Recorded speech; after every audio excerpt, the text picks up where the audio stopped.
I think the Sony XM6 are the best version of a travel headphone available today. But if I spend less than 1/4 the price, do I get less than 1/4 the goodness? Hey there, this episode of Some Gadget Guy is brought to you by you. Yes, you. All of the incredible people sharing content across social media and the amazing generosity of my patrons over at patreon.com/SomeGadgetGuy. More info on those fantastic geeks later in the video. I am really enjoying my time breaking in the Sony XM6, a worthy replacement to my Sony XM4. Along the way though, I've been spending a little quality time with some other Bluetooth cans, some more expensive, some a lot less expensive. Now, this video is not designed to trash a less expensive option or put some kind of gotcha to tarnish a more expensive option. It's a bit obvious to just say a more expensive headphone is better. But we've also seen a radical shift in tech arriving at lower and lower prices. My example in this video is a personal budget favorite of mine, the One More Sonoflow Pro, currently on sale for under $90 at the time this video was shot.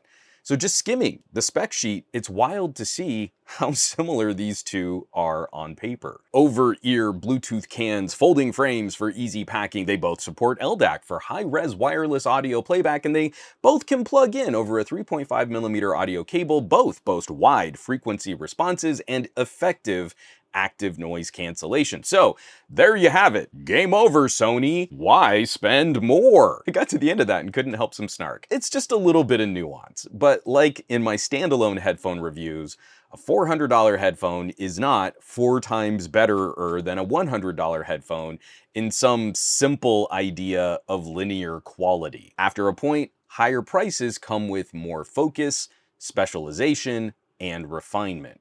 We can deliver a fantastic travel Bluetooth headphone for under $100. The Sonoflow even managed to score a few critical wins over more expensive headphones, like battery life. Sony lands on the conservative side of this market now. The Sonoflow can roughly double the playtime of the XM6 when both have ANC on. But when I hold the XM6 and I say that I believe it's the best travel headphone on the market, we at least have to acknowledge that the entire market has gotten a lot more competitive. The delta between budget options and premium options has closed over the years. The experience is improving at all levels, and we're seeing a rush of newer technology falling in price. So the improvement, generation over generation, from a One More Sonoflow to a Sonoflow Pro is going to look more dramatic than the jump from a Sony XM4 to an XM6. The build quality is just better on the Sony. The way parts fit and slide. People with a broader head like mine will probably like the Sony headband better. The parts and pieces and hinges make less flex noise than on the One More. The controls and modes and options are just more robust. They're techier, more options for adaptive listening or speech awareness. You start talking and the headset will quiet the audio that you're playing. You can answer calls by nodding your head or reject a call by shaking your head. All the things that contribute to an on-the-go travel audio experience, the Sony just has more to offer.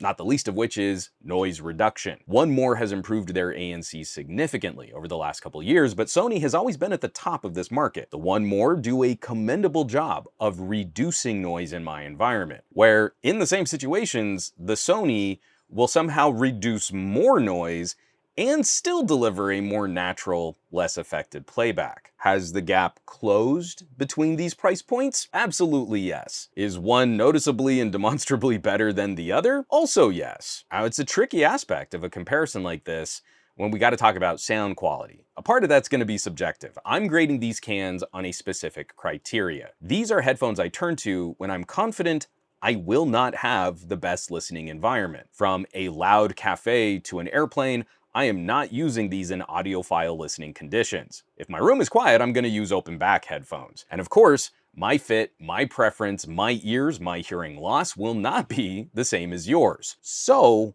out of the box, I like the One More tuning better with ANC off. I like how playful the One More sound is. It's a fun, vibrant, consumer-friendly kind of sound. It's got some bouncy bass and a good healthy mix of mids. It's a really fun headphone. I think the Sony is tuned too dark out of the box. We've got an exaggerated low end. I think we're leaving detail and clarity on the table. Now, both of these headphones have companion apps which sport 10-band EQ, and you can make fine adjustments to both. I'll put up the Sony tuning I like here on the screen if you're interested in what I did to make the XM6 sound better. But like I just said, I am not as interested in using these in the most optimal conditions. So when I tweak some EQ and I fire up some ANC and I'm listening in a coffee shop, I cannot make the One More sound as good as the Sony. And the Sony just score win after win after win in reducing distractions around me. The One More are a very good travel headphone. I think they're an incredible bang for buck. The XM6 are similar in philosophy, but they're an even more specialized solution, taking the travel audio idea to its upper limit. You can almost see Sony engineers asking themselves, what's the best tech that we can include at a price the market can sustain? Just kind of a Sony philosophy in general. And of course, this comparison gets a lot more complicated when we look at the reality of electronics shopping. There's not a lot of wiggle room on One More. These do go on sale and you can save a few bucks, but margins on the Sony can swing a lot more. A future sale on the XM6 could cut this price gap significantly. Now, I like to stage all of my gadget conversations at MSRP, as that's the claim the manufacturer is making about the value of their products, but we also know, shop savvy, shop sales. It's not as simple as gooder or badder. It's right tool for the right job at the right price. And also understanding that we're in a headphone renaissance right now. I'm holding up these two options as examples of tiers of the market. There are a lot of companies playing in this kind of entry to mid-ranger headphone budget, and we're seeing some phenomenal options shopping higher and higher in the premium tier. I can definitely point to specific wins for one product over the other, but ultimately what you put your ears into is gonna come down to what your budget can sustain. So of course, I want to hear from you on that. Are you spoiled by premium audio features? Are you rocking a less expensive option that you think deserves more attention? Drop me some of them tasty hot takes down in the comments below. Because I worry we get too hung up on popularity. I like Bose, everything else is garbage. I like AirPods, those are the bestest. When the more time I spend with all these different options, you really start to get this appreciation for the pros and cons. A headphone might be a decent all-rounder. A headphone might specialize in one really cool thing.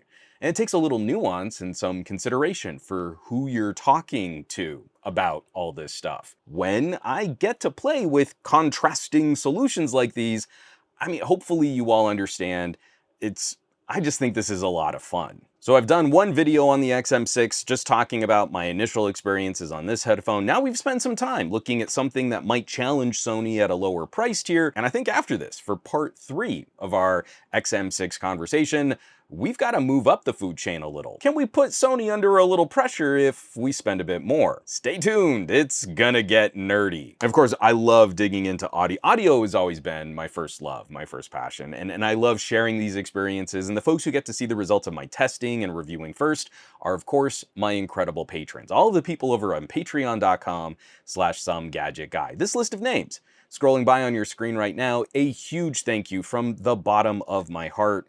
These are the folks that are helping to keep the lights on here in the Gadget Lab, and they help direct the flow of our conversations. They ask amazing questions. They really do help me produce the kind of content I think we all like. They're basically the coolest tech pals in the universe, so I hope you'll check them out. I hope you'll consider joining the community at patreon.com/SomeGadgetGuy. Now, you know where you can find me across the rest of the internet at SomeGadgetGuy, basically everywhere, but these days, trying to spend a bit more time on the Mastodons, a little on the Blueskis, and a lot less so on the Threads, Facebooks, Instagrams, and none at all on that dumpster fire site. And I will catch you all on the next video.